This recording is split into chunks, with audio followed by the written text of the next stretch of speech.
écoutez, je suis très reconnaissant de voir qu'il y a autant de personnes ce soir. On a eu l'idée d'organiser ça avec Vincent pour plusieurs raisons. La première raison, c'était que simplement, on a fait tous les deux notre mémoire dans la région avec des agriculteurs d'ici. Donc une partie ici, une partie n'est pas présente aujourd'hui. Et vous avez, pour les agriculteurs qui étaient présents et d'autres acteurs du monde agricole, partagé du temps avec nous, parfois entre 1h30, 2h, 3h. Et c'est ça qui nous a permis à nous de réaliser notre travail, notre mémoire de fin d'études.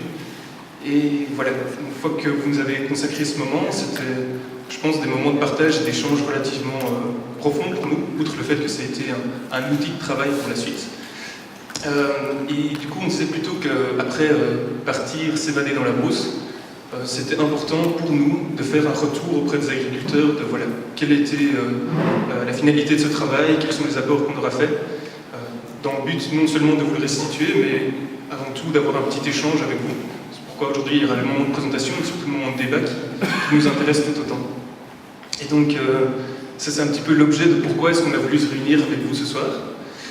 Et donc la soirée va s'organiser en plusieurs parties. Donc il y a d'une part la présentation que je ferai sur mon mémoire qui porte sur l'agroforesterie. Il y aura ensuite un bref moment de questions-réponses pour permettre aux personnes qui ont des questions vraiment directement liées à la présentation de pouvoir les poser. Puis on essayera d'enchaîner sans trop tarder sur la présentation de Vincent, qui lui a fait son mort sur le réseau des fermes novatrices. Et ça permettra ensuite de déboucher sur un débat un petit peu plus long, donc ce sera plus que 5 minutes de questions-réponses, ce sera le moment d'interagir. Mais donc on prendra surtout ce temps d'échange après la deuxième présentation. Et donc, avant de commencer tout ça, bien peut-être introduire la raison pourquoi est-ce qu'on se réunit ici, au domaine de Gros, avec Elisabeth Simon. Elle nous fait tout d'abord l'honneur de nous recevoir ici. Et pourquoi exactement? C'est parce que, bien, premièrement, on l'a tous les deux rencontré dans le cadre de notre mémoire. Elisabeth, ici, dans le cadre de l'agroforesterie, elle a planté un énorme pré-verger avec près de 300 pieds, une centaine d'espèces différentes. Et donc, moi, personnellement, je l'ai rencontré dans le cadre de mon travail. Et chez Vincent aussi, l'a rencontré dans le cadre du réseau de fermes novatrices dont elle fait partie. Donc ici, on est dans la partie événementielle, mais il y a tout le domaine agricole aussi, qui fait pleinement partie du projet. Donc, je vais lui passer la parole pour qu'elle puisse vous présenter en quelques mots le lieu où on se trouve, un petit peu le projet dans lequel elle s'implique en ce moment. Voilà. Merci Quentin, merci Vincent d'être là ce soir, merci à vous tous d'être là ce soir, c'est très sympa de vous voir si nombreux d'ailleurs. Alors voilà, je pense que c'était peut-être important que vous compreniez un petit peu où vous étiez. Alors, je vais vous faire une très brève présentation et je vois qu'il y a beaucoup d'agriculteurs dans la salle, donc vous excuserez mes peu de connaissances dans le domaine, mais on est entouré de plein de spécialistes auxquels vous pourrez poser toutes les questions à l'issue de la présentation si c'est nécessaire. Alors, tout d'abord, je vais vous faire un bref historique. C'est ce petit machin de bien, voilà, oui, ça marche. Voilà, oups, oui, ça marchait tellement bien que c'était la précédente.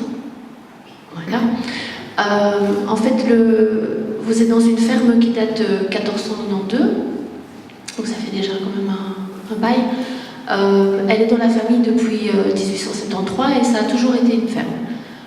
Alors, personnellement, je l'ai reprise à la suite du décès de mon père en 1995.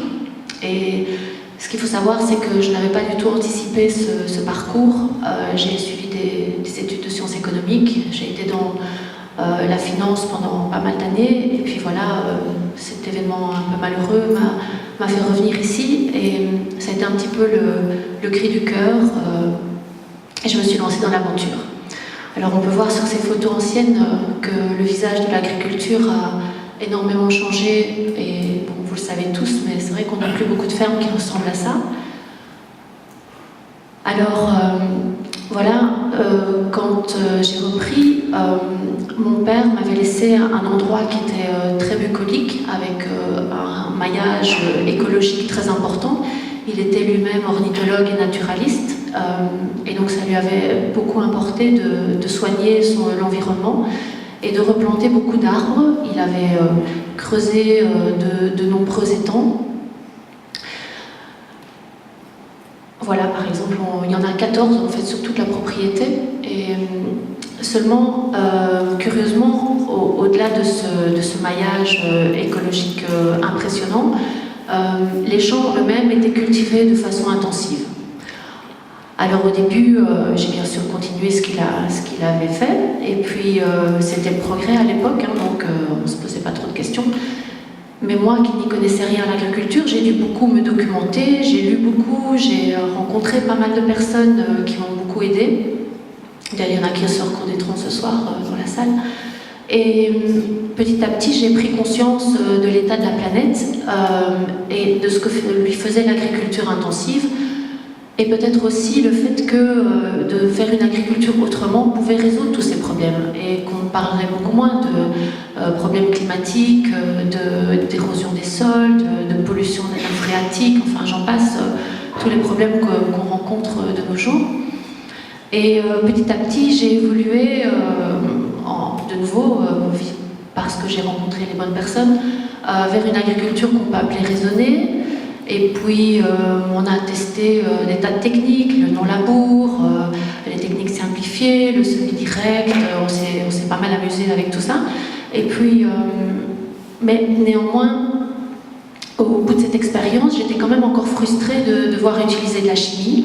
Et c'est vers 2011, enfin c'est en 2011 qu'on a fait le grand saut, mais c'est venu mentalement bien sûr avant, de façon beaucoup plus progressive.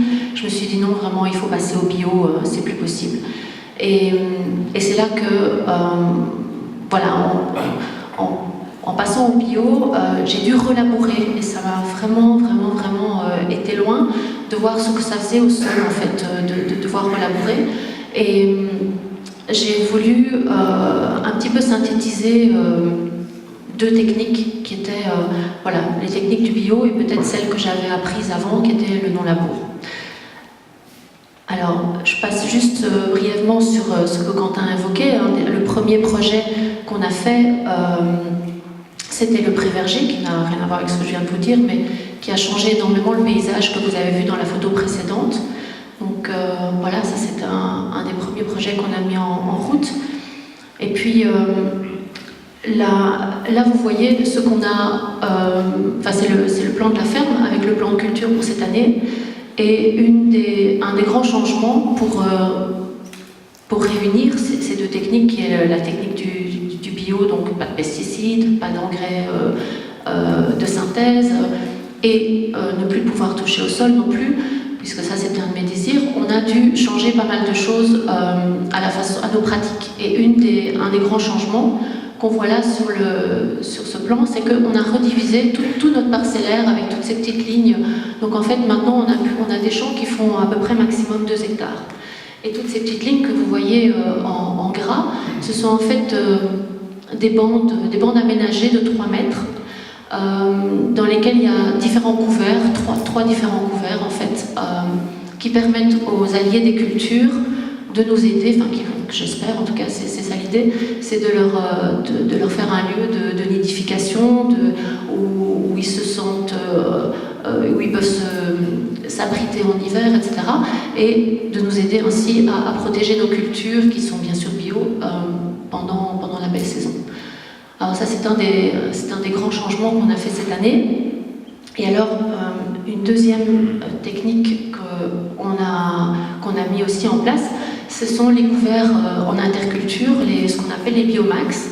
Alors, ce sont des couverts qui ont 10 à 12 variétés de plantes différentes qui viennent d'environ 7 familles différentes également. Et elles sont là pour remplacer tout ce qu'on pourrait faire avec des machines, notamment certaines ont des systèmes racinaires très impressionnants qui labourent un petit peu à notre place. Puis ça favorise la vie du sol. Tout est fait pour essayer d'avoir un maximum l'aide de la nature avec nous. Alors je vous parle de tout ça parce que voilà, ce sont des réflexions qui sont venues petit à petit. Et surtout, ce qu'on a remarqué, c'est qu'il fallait qu'on agisse sur tous les fronts en même temps. Donc les bandes de 3 mètres, les biomax, les rotations. Vous avez vu, notre rotation est quand même, elle couvre 7 ans maintenant. Il y a beaucoup de prairies temporaires dedans, toutes ces techniques qui permettent de remplacer la chimie finalement et le travail du sol, mais on le trouve dans toutes ces techniques mises bout à bout. En fait, ça c'est une de nos réflexions assez importantes, c'est qu'on ne peut pas faire une petite recette et puis espérer que ça puisse marcher. Alors je pense qu'on va devoir d'ailleurs en ajouter d'autres, hein, le pré-verger, l'agroforesterie, ça fait partie de nos réflexions ici dans le domaine. Et voilà. Alors, ça c'est un schéma qui présente un petit peu le projet global et nos envies pour le futur. Il y a déjà des choses qui sont en place. On a les cercles jaunes, enfin le cercle vert d'abord peut-être représente schématiquement la ferme ici. Et les cercles jaunes, ce sont ce qu'on appelle des micro-fermes. Ce sont par exemple, les cultures de plein champ dont je m'occupe, c'est une micro-ferme quelque part. Et on a diversifié notre production en y amenant des chèvres. Pierre et Sophie sont là ce soir et pourront certainement aussi vous en parler. Ils ont leur fromagerie qui est installée chez eux. Donc en orange, ce sont des ateliers de transformation. Et qu'est-ce qu'on a d'autre? On a le pré-verger dont on vous a parlé, le maraîchage qui va venir cette année également. Peut-être des poules, les poulets, les cochons, tout ça c'est en route aussi. Et alors, vous allez voir, on a déjà prévu des vaches, parce que ça aussi, ça fait partie des choses importantes à remettre en place, c'est-à-dire la polyculture élevage. Peut-être l'atelier de conservation qui est de conserve, etc., qui va être bientôt certainement mis en route dès qu'on aura plus de fruits et de légumes à vendre.